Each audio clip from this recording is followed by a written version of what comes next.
নমস্কার বন্ধুরা, আমি অন্তরা কিচেন নিয়ে চলে এসেছি। আপনারা আশা করছি সবাই সুস্থ আছেন, ভালো আছেন। আর আমি আজকের একটা কুঁচো মাছের রেসিপি নিয়ে চলে এসেছি। আর এই কুঁচো মাছটা দেখুন বন্ধুরা, কত বড় আর জ্যান্ত আছে, দেখুন দুটো।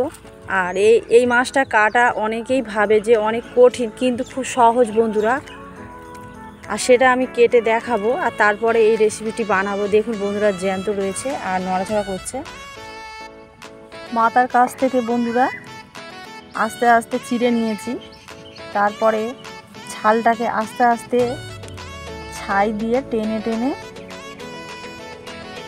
ছাড়িয়ে নিচ্ছি। শুরু থেকে শেষ পর্যন্ত বন্ধুরা দেখবেন যে এই কুঁচো মাছ কীভাবে কাটতে হয়। অনেকে কিন্তু ভয় পায়, অনেকের কথা ছাড়ুন, আমি নিজেও এই কুঁচো মাছ দেখলেই ভয় পাই। এমনি করে টেনে টেনে ছাড়িয়ে নেব।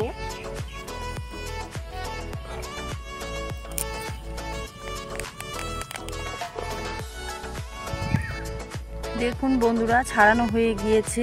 মাথাটা কিন্তু আমরা নেব না, মাথা খাই না, মাথাটাকে ফেলে দেব। আর ছাড়ানো হয়ে গিয়েছে। আর এইভাবে আর একটা যেটা কুচে মাছ আছে তাকেও কেটে নেব।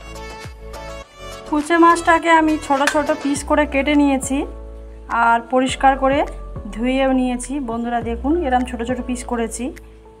আর এই কুচে মাছটাকে আমি এবারে একটা ম্যারিনেট করে মেখে রেখে দেব। এখানে আদা রসুন দিয়ে দিচ্ছি পরিমাণ মতো, পেঁয়াজ বাটা,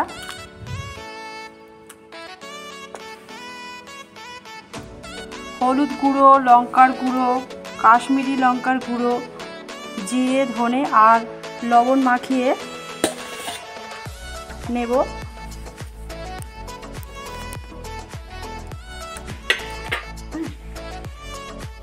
এখানে আমি তেল দিয়ে দিচ্ছি।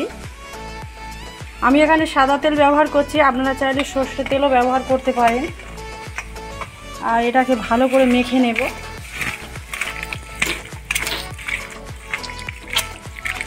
মেখে আমি 10 মিনিটের জন্য রেখে দিচ্ছি। মাখা আমার হয়ে গেছে আর আমি 10 মিনিট পর ফেরত আসছি। 10 মিনিট পর আমি ফেরত এসেছি আর একটা কড়াই বসিয়ে দিয়েছি। তেলটাও আমার গরম হয়ে গেছে। আর এখানে জিরে, দারচিনি, এলাচ আর তেজপাতা ফোড়নে দিয়ে দিচ্ছি।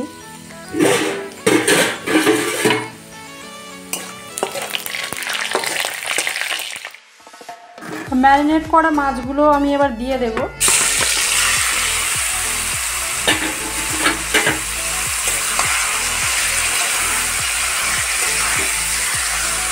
বন্ধুরা এইভাবে একবার বানিয়ে দেখবেন আর বাড়ির সবাইয়ের আশা করছি ভালো লাগবে।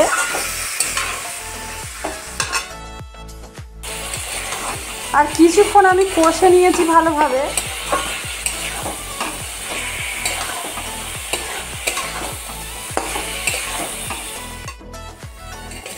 কিছুক্ষণ কষার পর আমি টক দই ফ্রিজ থেকে বের করে ফেটিয়ে রেখে দিয়েছিলাম, সেটাও দিয়ে দিচ্ছি। বন্ধুরা ডাইরেক্ট ফ্রিজ থেকে বের করে দেবেন না।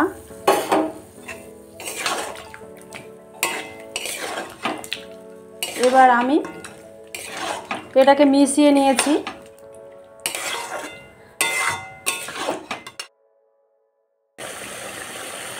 মশলা থেকে তেল ছেড়ে গিয়েছে।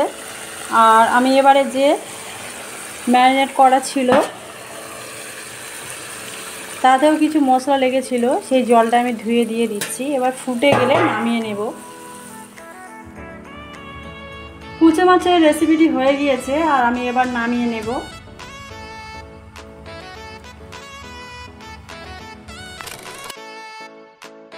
প্লেটে করে আমি সার্ভ করেছি কুচো মাছের এই রেসিপিটি।